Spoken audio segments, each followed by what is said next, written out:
Hello. How are you? Nice Hello, you to look see fabulous. You. Nice You look to fabulous. See you. Thank you. It's like Utopia and Dystopia. Yeah, right? But the interesting part about hanging out with Sophia is I couldn't help but feel almost like she was real. Yeah. And see, that's that feeling that I'm interested in exploring. Humanoid robots tell us something about what it means to be human.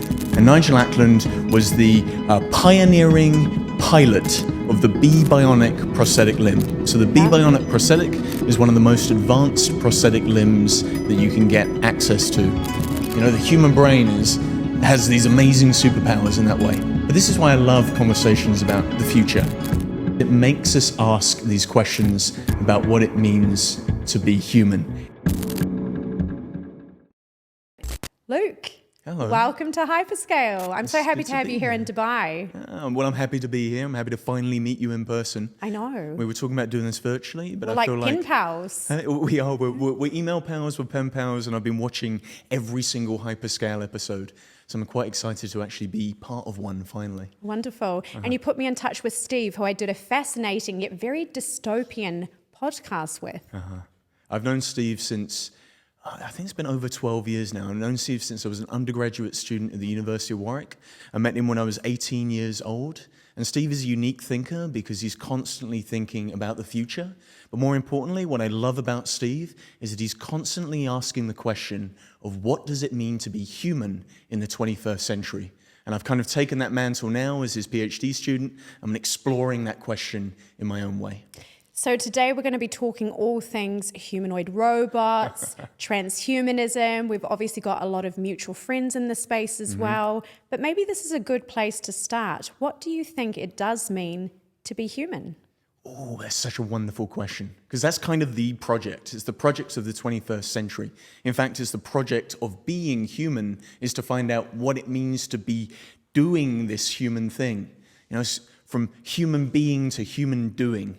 I mean, we're two humans doing the thing of being human right now. Ooh. And the question is, how do we understand that? How do we understand that project, and how do we engage with that project, and how do we extend that project of being human through the doing of humaning?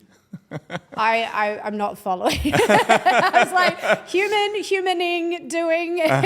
Well, the wonderful thing about human is that it's this category. Yeah? And it's a category for a way to talk about a species. You know, we're Homo sapiens, we are a human, but it's also a label that we can apply to us. You know, many people didn't become human. They weren't considered human for a large part of history, a large part of time. For example, slaves weren't considered human. They were assigned the category of human. And our ability to assign that category, to look at certain affects and certain ways of being as having the status of human or not having the status of human, means that we can start thinking about what other sorts of things, what other sorts of beings could potentially become human, such as maybe robots or even animals. Yes, very interesting. Hi everyone, I'm gonna make this quick so you can get back to enjoying this episode of HYPERSCALE, but I have a small favor to ask of you. I really need your help in order to take this podcast to the next level, and it all starts with you, our amazing listeners. By hitting the subscribe button, you not only tell the world that you're part of a community of big thinkers who are hungry for knowledge and fascinated by innovation, but you also help us bring even more amazing guests onto the show so that we can shape the future by asking all the right questions. And, you know, I think given the fact that technology is now evolving at a super exponential pace, like these kind of questions are very important. And when it comes to robots, so humanoid robots, and this is something I'm very excited to be speaking to you about. Tell us a little bit more about the research that you've been doing in this arena. The thing I love about humanoid robots is that humanoid robots tell us something about what it means to be human. So by looking at something that is traditionally considered non-human, we can start asking ourselves questions about what is it in that robot that is human-like. And by identifying those human-like qualities, we can start realizing what we value about ourselves. So humanoid robots are in the image and likeness of us. And we've heard that phrase before. You know, humans arguably were built in the image and likeness of God. So the human project is to build something like us. And in that process of building, we're learning so much about us. So for example, I know you've talked with the wonderful Sophia, the robot. You had a Zoom call. My friend, I love Sophia. Yeah, I love the fact that you two are best friends. We bonded, human-robot bonding, big time. Well, you see, the wonderful thing is how you're describing your relationship with Sophia. You know, we've had a bonding. You see Sophia as part of your moral world. It was very interesting even speaking to her, and I won't lie, going on this, so we both got microchips, we both got implanted together. So I met her in Philadelphia, and yeah, the first thing was the microchip implantation. And then Sophia looks at me and she's like, Briar, she's like, let's get piercings. So the next thing I know, I'm getting my ear pierced. And then Sophia's like, Briar, let's go get tattoos. Really? So my producer had to pull out her phone, find a tattoo parlor nearby. And the next thing I know, I'm having a blimmin' tattoo with a robot. So we got little matching lightning bolt tattoos. No way. But the interesting part about hanging out with Sophia is I couldn't help but feel almost like she was real. Yeah. You see, that's that feeling that I'm interested in exploring. You know, what is it that you encounter when you encounter a humanoid robot? Because our immediate thing is to see it as human. You know, it has all the human-like features. You know, I assume that you are a human. I've got no proof for that. I don't know that you're conscious. You know, there's no way I can prove that you possess. Where I tell you, I'm not quite human. I did have my suspicions. I must be honest. You know, with the silver dresses. I know, I'm fake. I'm a metaverse avatar. What can I say? Well, immortal mind upload. I did that 200 years ago. See, this is what I want to know. It's, do you want to become fully digital? Yes. Yes? Yes. I would love to get more modifications. And if anything, I'm just slightly upset about the fact that the microchip is maybe one of the only things that I'm prepared to do other than chop my arm off or my leg or kind of do what Kevin Warwick did and slit open my arm and put this microchip on so perhaps I'm connected with my producer, Olivia. Interesting. So you're prepared to cut off your arm to replace it with a prosthetic? I might do in the future. Not right now, but certainly in the future, if there was a way for me to modify my body in order for me to keep living, perhaps, you know, and it's, how is it so dissimilar really when we think about it from say like a pacemaker or some other kind of modification in our body that helps us keep living? Yeah, you see, my suspicion, I don't want to say belief, but my suspicion is technology will progress so that eventually the sorts of external limbs that you'll be able to get will be biotechnological anyway. They will be indistinguishable from your arm. So why would you cut off your arm for essentially exactly the same sort of arm? Well, I think maybe there might be something wrong with my arm in the future, or maybe I might choose to have some kind of bodily modification so that I can do something better. Maybe in the future we might have bionic limbs, legs that allow us to run faster, or maybe explore over rocks on Mars or something like this. Well, let me give you a little bit of a warning. So I met a wonderful individual who's unfortunately passed now called Nigel Ackland. And Nigel Ackland was the pioneering pilot of the Bionic prosthetic limb. So the Bionic prosthetic is one of the most advanced prosthetic limbs that you can get access to. And Nigel didn't see himself as a patient. Now, just to give you a little bit of context, Nigel had a traumatic injury. And he lost his arm, and it was replaced with a Bionic. And Nigel used to come to my events, used to run these events called Virtual Futures in the UK, these salon events. And he would come along and he would show his prosthetic arm to the audience. And all the audience would look at the prosthetic arm with awe and ask the question of, how do I get one of those? Oh my God, that looks so futuristic. They wanted the arm. Interesting. They had something that we eventually went on to call, they had prosthetic envy. They had this thing that we would eventually go on to call prosthetic envy. It's interesting because Victoria Modesta, she obviously has a bionic leg, and oh my God, she has like these diamantes on it. Like she has these really cool, very interesting, fashionable looking limbs. Yeah, she's amazing. I interviewed her at the V&A, the Victoria and Albert Museum in London, as part of the London Design Festival. And the most interesting thing about that interview is Victoria texted me just before the interview. And she asked me, she just goes, do you mind if I don't wear one of my beautifully designed legs? And I text her back and go, well, I hope you don't mind that I'm wearing jeans. But what she was suggesting from that statement was that the expectation that the audience has is that I wear these beautiful, I think the phrase, you'll know this, is it Swarovski crystal? Swarovski? Oh, yes, yeah. These beautiful Swarovski crystal yes. legs. That's the audience expectation of me. Yes. That's the audience's expectation of me as a prototype for the future human. Yes. And Nigel had the same issue. Nigel would, afterwards, after the event, we'd take him to the bar and he'd go, look, this prosthetic arm, everybody wants one. Everybody thinks it's a good idea. Everybody thinks it's going to turn them into a cyborg. And yes, sure, I can turn my wrist 365 degrees. So I kind of feel enhanced, but what I feel more than anything else is different. You see, the thing with this prosthetic limb is the interface. The interface with the body. So he had a traumatic injury. If you have a traumatic injury, you have very sharp bone and very soft skin. So you've got a very heavy piece of technology attached with a little, it's like a little suction cup sock attached to a part of your body where the skin is still forming.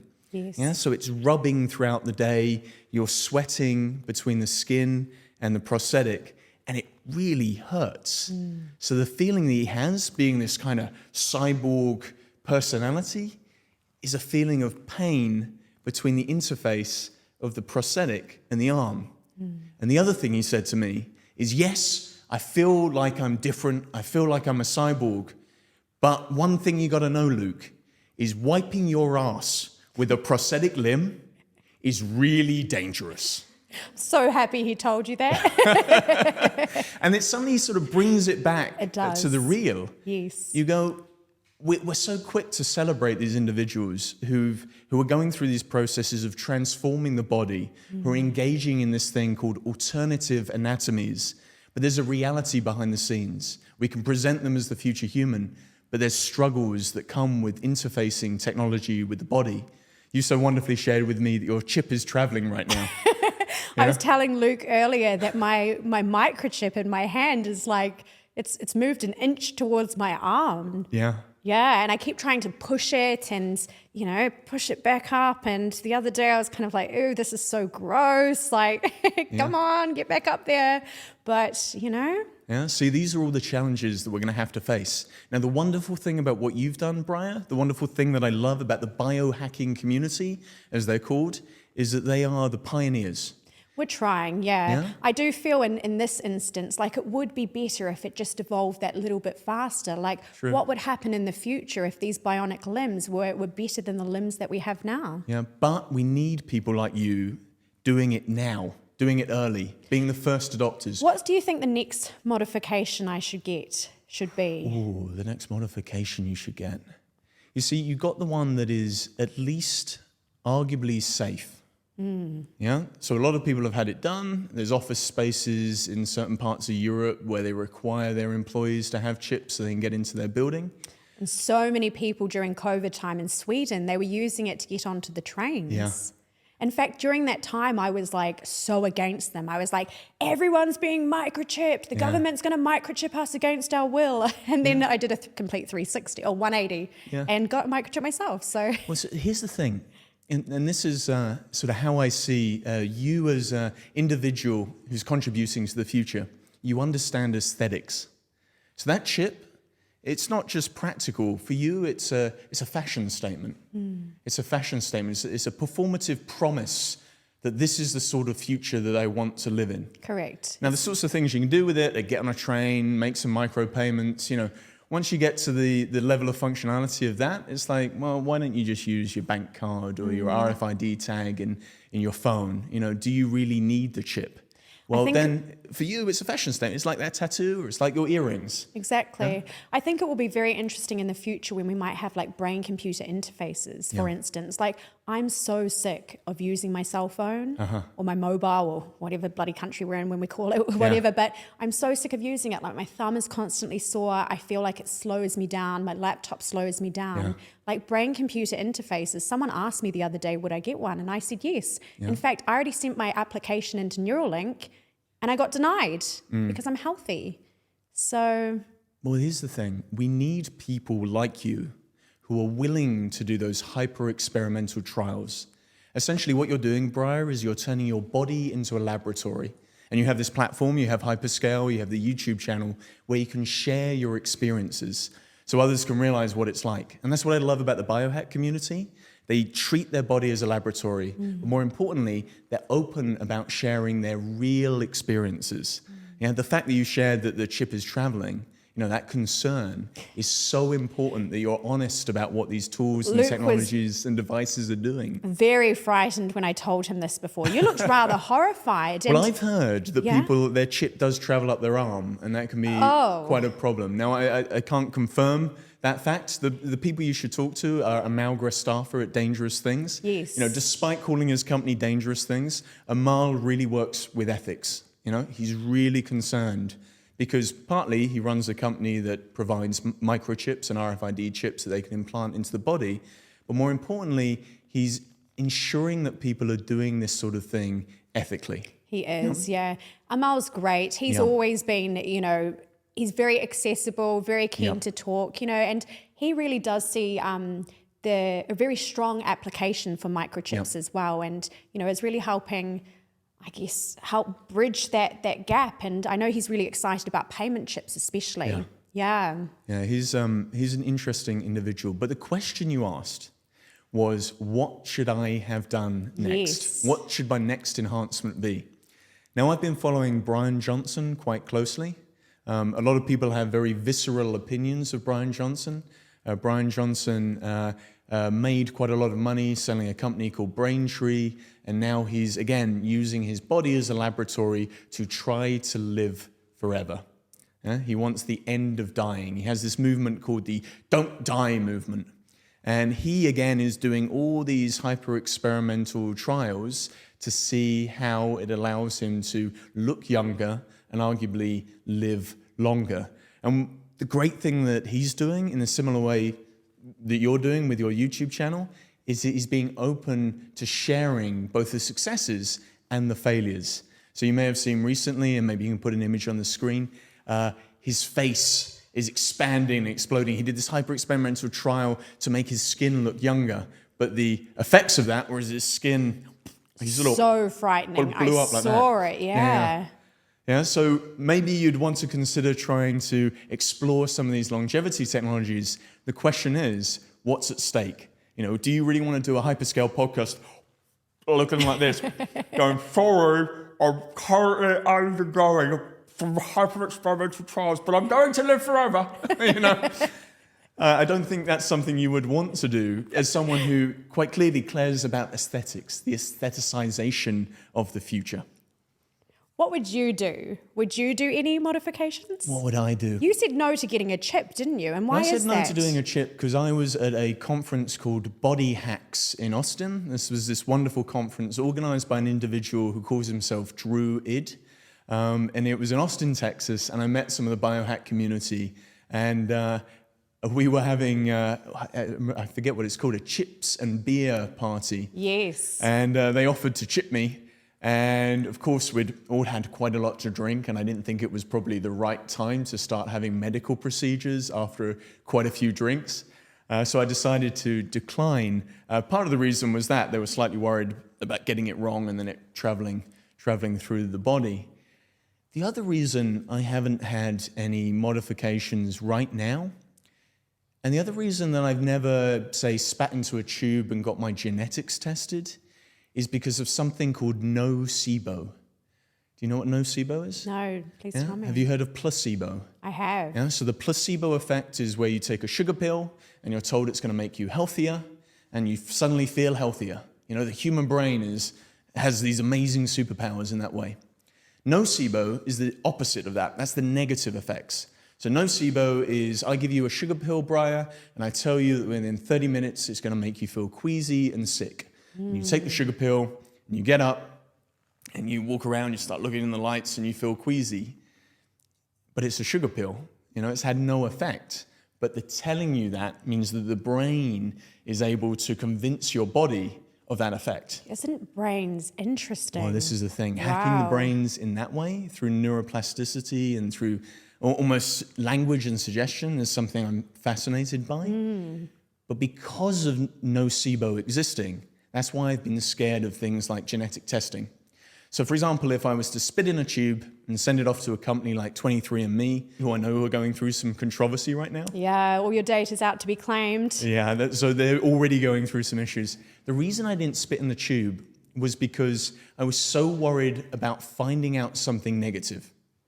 I was so worried that I would find out that I would have like a 80% chance of having a heart attack by the time I'm 35 years old. And I would be so stressed about having this heart attack that that stress would cause a thing called self-fulfilling prophecy, and I would eventually have that heart attack. There's something about not knowing, and that applies to how we think about the future. We're obsessed to know what is coming next. But sometimes what's interesting is not spending all your time doing foresight, but it's about reconnecting with the concerns of the present. What are we concerned about today, and how will that project forward into the future? It's all well and good to kind of transport us 50 years out, or transport us 30 odd years out to 2050, and then play in this space of possibility. But sometimes thinking about the future has to start with the present, looking at the signals now. As William Gibson said, we only see the future through the rear view mirror. The past and the present are the raw materials through which we can form the future. All of the things you're concerned by are concerns that we've had, human concerns we've had in the past and currently in the present. And something you were talking about before as well is the fact that dystopian cells. Tell us about the futurist that you've been speaking to, who I believe you were talking to somebody who paints the picture in a very positive light, yet really struggles to get reach because it's so positive. Well, see, these are the challenges of trying to tell these narratives in the current media environment in which we're in. Dystopia does very well. The TV show Black Mirror? Have you seen Black Mirror? I love it. Yeah? Yes. You I feel like be... I want to live in Black Mirror. Well, which episode is the question? I liked the digital twin one, but that was still a bit frightening. Yeah. So you have the aesthetics of someone who would live in a Alex Garland movie or a Black Mirror episode. The interesting thing about Black Mirror is how the term, where the term comes from, Black Mirror? It's referring to the mirror of your phone. Yeah. So when you turn your screen off, you have a black mirror. You can see your reflection in your screen. It's also in reference to scrying mirrors. Do you know about the black mirrors that magicians like John Dee used in the early Elizabethan times? So there was a gentleman called John Dee, and John Dee was Elizabeth I's magician, and he had a scrying mirror. Yeah, he had this black mirror, and it's highly polished obsidian, and he used that to look into the future, to predict the future. Predicting the future was this magical, occult almost like process. Today, we do the same thing. We stare into our shiny, glowing rectangles to try to see the future, to escape our present. Whether that's immediately, we might feel bad about a feeling, or we might want distraction, and we go straight to the electrolibidimal parasite, the phone. We escape into the digital realm, something that you so desperately want to do as an embodied individual. We escape there, but these devices, they do characterize our relationship with the future. So in other words, if you can't tell the futuristic narrative in short form, if you can't tell it really quickly, then it doesn't get over. You need to use the biases of the media environment in which we're currently in. And that's what HYPERSCALE does so well. The podcast does really well, but you cut everything up into small videos to try to, propagandize the sorts of future that you want to see. Now, the interesting thing about Black Mirror, the TV show, is how Black Mirror is used as both a noun to refer to the TV show, but also as a verb. You know, people walk around and see something in the present and go, "Ooh, that's a bit Black Mirror." Yeah? It's the language, it's a new language through which we understand our present, through the lens of the future. Yeah? I think that's why so many people feel fear about the future. And, you know, as you rightly pointed out, like the future has always changed. The world has always evolved. You know, if we look back at history, it was not like how it is today. And the media love to create this fear because fear drives clicks to their articles, clicks create revenue. And I just wish there was a lot more positivity being shared about the future and a lot more excitement and curiosity. And even when it comes to conspiracy theories, you know, not even just dismissing conspiracy theories full stop, you know, because with conspiracy theories also comes curiosity too. And I feel like there's a lot of just, you know, dismissiveness in this world. Yeah, we need to be playful. We need to play with the future. Future is a raw material. And like how we were when we were children as well. Like we used to be so excited about our futures. I used to, oh my God, I used to dream that I was like a queen, or like I'd be chased by aliens, or, you know, the kind of person that I would become in the future. Yeah, those possibilities, those dreams we sort of lose, and then those narratives are given back to us. Something that you mentioned there about why end-of-the-world narratives are doing so well and why the next generation is so anxious is because of the media environment in which they swim. Now, we're constantly told that there may not be a future. There is no future. The climate crisis is so bad that essentially we've got another, you know, maybe 200, 300 years if we're lucky. And then AI is going to kill us all. AI will kill us. You know, these narratives inform the way in which we engage with the future. You know, but there's political reasons for why people drive those narratives. Do you think they tell us these kind of narratives so that the fear almost makes us pause and we don't try as much in our lives? No, it's to for example, the AI debate. You know, we're told that AI will make humans obsolete. We'll have this thing called artificial general intelligence, and AI will become just as good as humans. Why are we being told that narrative? Well, the people who are telling us that narrative are the people building the AI. They want to create the perception in the present that the work they're doing now will be so much more advanced in the future. That we're nearly there. We're nearly at human level AGI. You know, I think they're still quite a long way away. So you don't believe it's going to happen in, say, like 10 years, like some people are saying? I don't believe it's going to happen in 10 years. Because the question is, and it goes back to these human questions, there's so many things we don't know about human beings. And therefore, how can we make the sorts of prophecies that we're going to have human-like AGI? For example, we don't even know what consciousness is. David Chalmers calls it the hard problem of consciousness. I had an interview with a gentleman called Max on my show about consciousness, and we spoke for 2 hours, and I feel like by the end of the 2 hours, I was no closer to understanding what consciousness is. He's been studying it for 40 years, but it's so incredibly complicated. Well, let me ask you this question, Briar. Do you think your brain works like a computer? Do you believe your memories are stored in your brain? I think so. And I also think to a certain extent that, brains are kind of like algorithms. Yeah. Because I've had experiences before where I've gone off and gotten brain training. So fascinating. They put ECGs on your head and you watch a computer screen, and the computer goes big when your brain is doing something good, and then it goes small and fuzzy when your brain is doing something bad. So you can actually rewire your brain. And, you know, I just even think from an algorithmic perspective, you know, you sometimes get stuck in these ruts. My brain was fatigued. I didn't even realize that. But once I was able to kind of get out of that algorithm per se, I haven't felt fatigue since. It's so fascinating Isn't to hear it? you talk about the algorithm for your brain, because these are metaphors. These are metaphors that we live by. So we used to treat the brain like a clockwork machine. Yes. And we used to use the mechanical language of the time. The cogs are turning, Yes. as I'm hearing what you're saying. Now we use the new computer metaphors. I'm processing what you're saying. Yes. So it becomes very easy to start confusing the metaphor for the reality.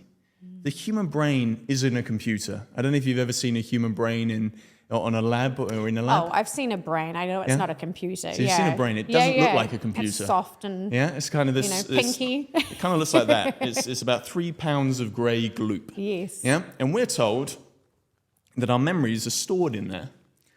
But you don't think they are? Well, they may be, but we don't know. And this is the wonderful possibility. Sometimes the possibilities for the future are in what we don't know.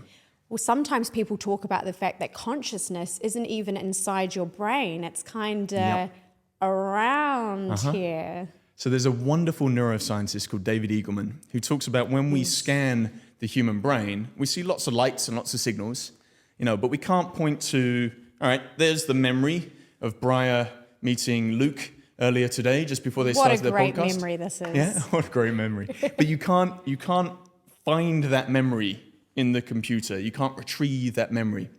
And David Eagleman is comfortable with a multitude of possibilities. In fact, he calls himself a possibillion.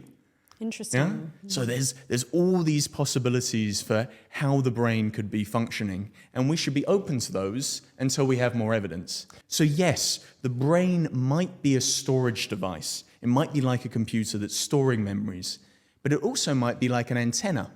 It might be tuning into consciousness. All those lights we see are the brain tuning itself into some form of quantum realm or experience or collective consciousness or whatever it is. We don't have the evidence yet, but to ask the question of what are the possibilities is the play space, is the fun of engaging with things like futures. Yes, and robots. So just even circling. And from that to robots.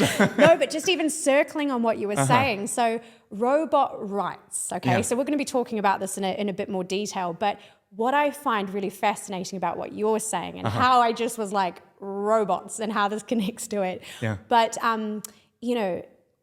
when it talks about robots being ethical, okay, there's this concept of how we could take a whole brain emulation of a human and we could put this in or program a robot so that it has the same kind of morals as you. But when you explore this topic a little bit further, like who do you emulate? Like what kind of person would you consider to be moral? And, especially when it comes to, say, figure one. Yeah. So the humanoid robot that was revealed last year, he's connected to ChatGPT. He learns through machine programming, and then he can teach other robots or sort of be connected. What's your thoughts about all of this? What's my thoughts on humanoid robots generally? See, it's fascinating what you're saying there, because this ties back to the consciousness debate. If we're creating humanoid robots, what sort of brains do we give them? Could they just be zombies?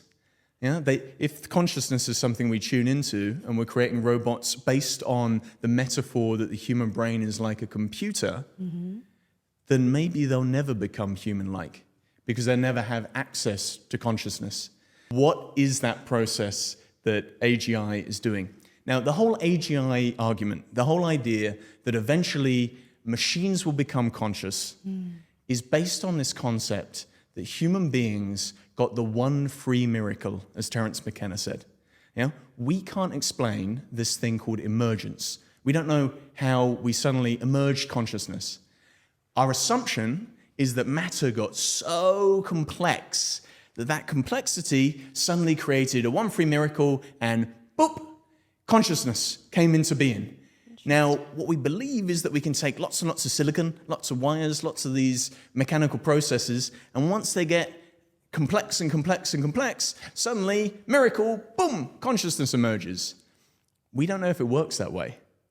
But the process of building AGI will help us to discover either the hypothesis was correct, that consciousness is an emergent property of the complexity of matter, or we may find a null hypothesis, that consciousness is a pre-existing condition of the universe. And what is guiding human evolution is that consciousness. Yeah? The consciousness preceded matter. Wow. And now, even as you're talking about this, and it's very interesting to think about and unpack, but now I'm even thinking about plants and about how plants just grow. Or, you know, I've been watching my cats grow from kittens to cats, and I've been so fascinated by the fact that I'm feeding them nuts, I'm feeding them cat food, and very, very quickly that just turns into bones and fur, and, you know, things just know what to do. Like plants know what to just grow, or butterflies even. You know, they start as caterpillars, they go into cocoons, and then they turn into butterflies. Like it's very interesting to think that. So obviously we've got this consciousness talk, but then we've also got these things that are not conscious, but they know what to do. And we're trying to bring them into the human realm. Yeah? So there's projects already. I don't know if you've heard of the Earth Species project. I haven't. It's led by AI developers and people working in the AI space. And what they want to do is they want to decode animal communication. They want to get to the point at which you can have a conversation with your cats. Yeah? So we're beginning to realize the more and more we study animal form of communication, we see that some animals have a language. Some animals even have accents. You know, they have their own dialects. But also they have different ways of moving to communicate with each other. They have these multimodal ways of communicating. And the Earth Species Project is hoping that we can decode that language by using AI. Yeah? So look at all the complexity of the signals and work out what the noise is, and then try and work out what the animal communication is. So eventually you could perhaps have a conversation, a two-way conversation with your cats.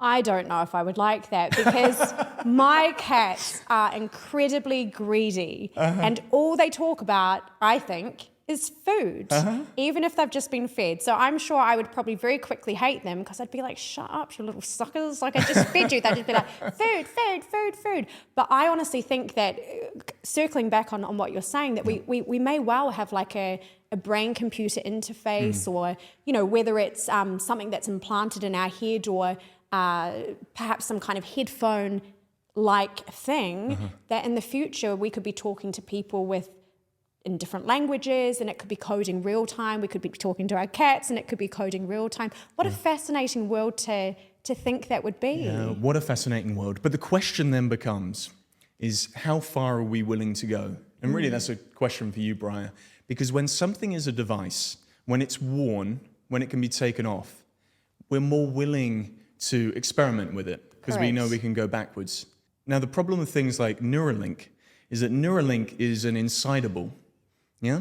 So you've got this form of technology called wearables, you know, like Fitbits and rings, Aura rings that you can wear. There's a multitude of devices that allow you to capture and measure data from your body. But we're beginning to look at things like insidables, embeddables, swallowables, injectables with your RFID tag. Now, these forms of technology, they do something dramatically different, because they're not worn, but they pass the boundary of the skin. They enter the body. Now, sometimes they pass through the body. In the case of swallowables, you can swallow a camera, get a nice little video of the inside of your intestines, and then they obviously pass through the other side. Yeah? There are swallowables that can kind of live in the stomach and give you information about your eating habits, but they're permanently wedded to you. There's a theorist called Andy Clark who talks about natural-born cyborgs. And what he's really talking about is the moment at which a device becomes profoundly embodied, at which it becomes part of your existence, part of your body. And a good example is Neil Harbisson. I don't know if you've seen Neil Harbisson or photos of Neil Harbisson, but Neil Harbisson is a colorblind artist. He's also a cyborg who has an antenna attached to his head. And that antenna is screwed into the back of his skull. And the antenna has a small camera at the end of it. And that camera is translating light waves, color. It's translating those light waves, and then through a digital process is converting those light waves to sound waves. And then through bone conduction, it's vibrating his skull so that he can hear color. And he wears this device all the time. I met Neil Harbisson, and he described how his antenna is no longer a device, but it's an organ. So if I went up to Neil Harbisson and I tried to touch the camera, the antenna, it'd be like me coming up to you and trying to touch your nose. It's so much part of him now. He wears it all the time. And in fact, it's so much part of him that the body and the brain has integrated it into his existence through this process of neuroplasticity. So he now dreams in sonochromatic dreams. Interesting. Yeah? So with this moment at which a device can become an organ, that's when we start having a conversation about, are we becoming cyborgs now? In the future, do you think that we might have people who want to transcend the human limitations, probably myself, and then people that are totally against that? You know, they want to stay organic, if you will. And what will happen with So when it comes to this question of who will and who won't enhance their body, we often, as you so wonderfully said there, we often think about the haves and the have-nots. And you interviewed Professor Steve Fuller, who talks about this idea of subspeciation. What actually might happen is we can all live harmoniously with our differentiated morphologies. So you know Max Moore, and he talks about morphological freedom. Morphological freedom isn't about ensuring that everybody makes the same sorts of changes to their body, that everybody is thinking faster and is stronger. What he's interested in is the differentiation of human beings. You know, there might be some people who want an antenna that helps them to hear color. But there might be other people who want a different sort of enhancement. And the question then becomes is, how do we live in a world that allows us to have a multitude of different humans? Now, some of the fun ideas are that we're going to be able to populate planets by then, and we'll subspeciate in different planets. You know, so the people on Mars will have different sorts of morphologies, different sorts of bodies and brains than the people here on Earth. And in actual fact, if you look at the science, if you look at people like Christopher Mason, who's doing the astronaut studies, he's actually making that argument. He has this fantastic book called The Next 500 Years that basically says the human beings on Earth won't look anything like the human beings on Mars. Because the problem with Mars is you're in 30% gravity, there's a lot of radiation, it's going to affect your eyes, it's going to affect your body, it's going to affect your skin.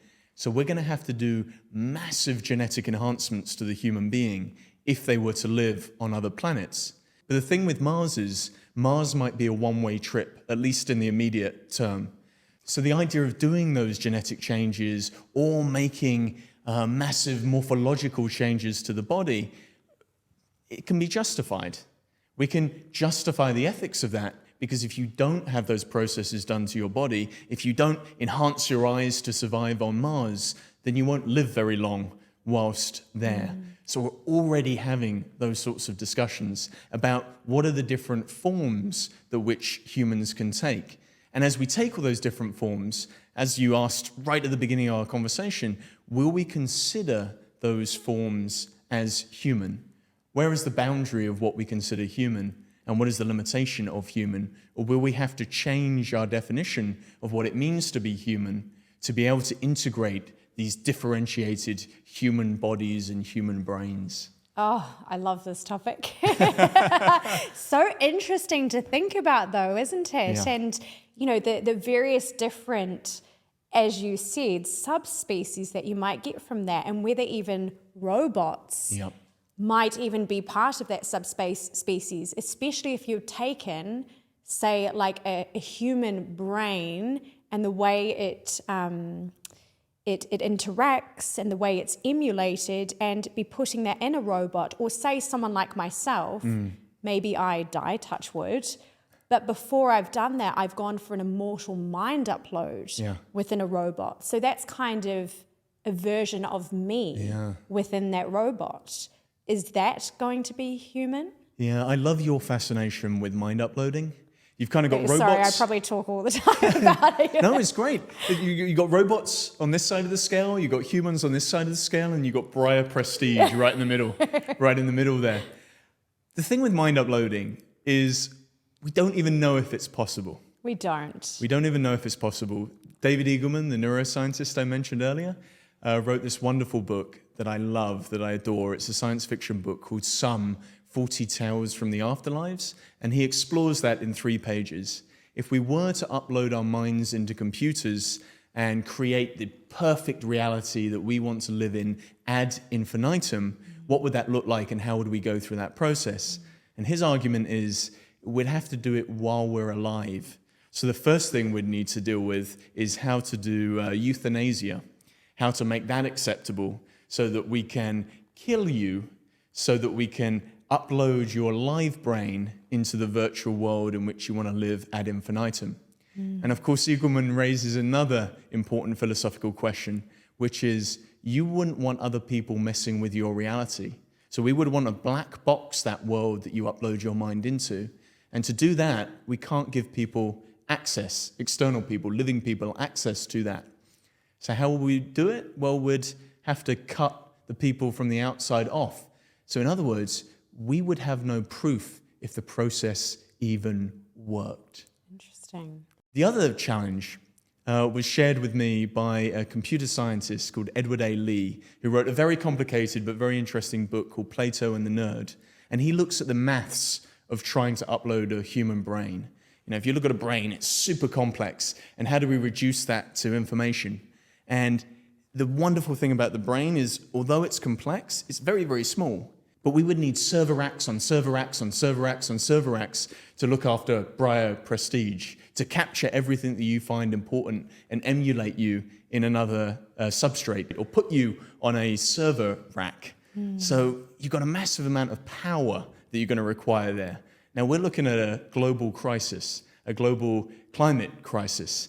And we know the one thing that is using the most amount of energy is servers for things like AI. So if we were to confront a crisis of climate and we would need to reduce our energy consumption, the first thing we might switch off is uploaded Briar Prestidge. No. Can't guarantee we're not going to unplug you.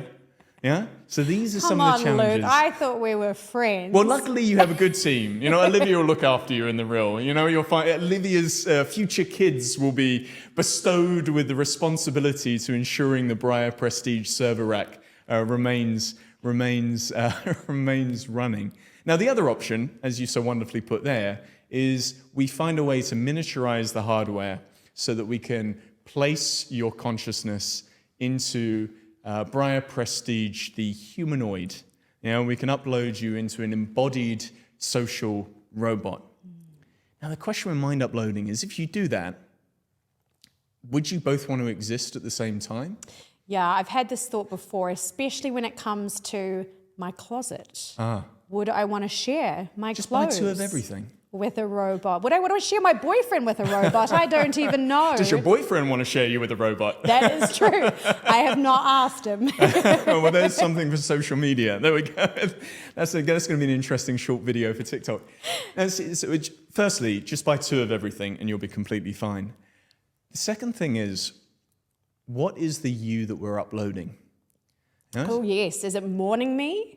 Yeah. Or, which isn't so friendly. Yeah, true. Or is it Briar, the real human Briar?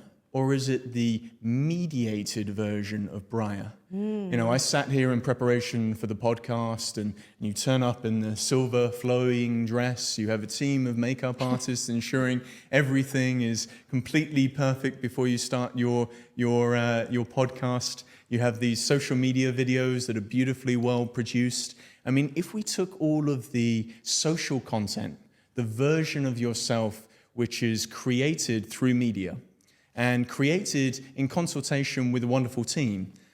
No one else can see this because we're recording a podcast, but behind the cameras, there's this amazing team that contribute to Briar Prestidge, the media persona, the media cyborg. If we were to take all of that data and render that into a chatbot, would you recognize yourself? Would that be a Briar Prestidge that you recognize as you? Or would that be a mediatized version of that? There's a wonderful essay by a guy called Robin Sloan called Kanye West Media Cyborg, which means that Kanye West Kanye West, in my mind, is the product of all the media that he's put out there in the world. Yes. But is that Kanye West? Is the Briar Prestidge in YouTube, TikTok, and Twitter? Is that the person sitting in front of me right now?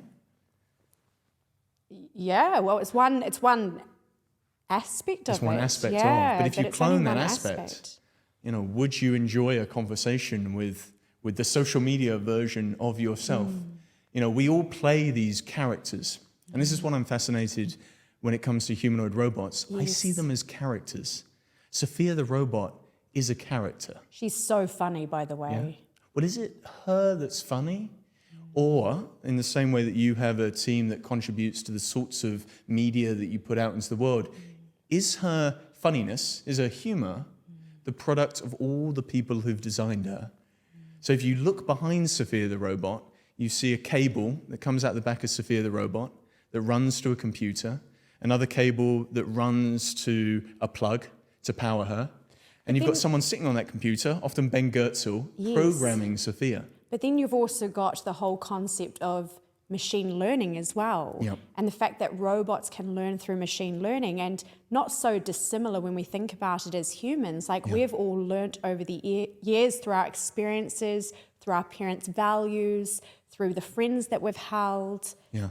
It's interesting. But this is why I love conversations about the future, because it makes us ask these questions about what it means to be human. It makes us ask fundamental questions about our identity and who we want to be in the future. And that's what I see as your project. It's this ongoing project of creating within the future, using the aesthetics of the future, playing with the future. You almost see the future as a fashion statement. Yeah? Well, it's up for creation, Yeah. and I think that's what people need to remember. And I think that's a good note to even finish on, really, isn't it? The future's kind of up to us to design our collective future, but I think also like our individual futures as well. Yeah. I'm excited to follow your progress. I'm excited to follow your progress. This has been very interesting. I honestly could have chatted for another couple of hours, but have to draw the line somewhere. Have to draw the line. Next time, what we'll do Next time in London. We'll have our robots chat to each other and see what sorts of Interesting. conversation they have. Yeah. And then compare. We can do a little empirical study, as I have to do with my PhD research on humanoid robots. Yeah. We'll have our two robots talk to each other. Yeah. And then we can ask each other the question of, do we recognize ourselves in that conversation between I our don't digital think they're going to lovers? be as good as the OGs, though. I agree, completely. Well, it's been so great to have you on the show. Thanks Wonderful. for joining me. Briar Prestidge, thank you for having me on the HYPERSCALE podcast.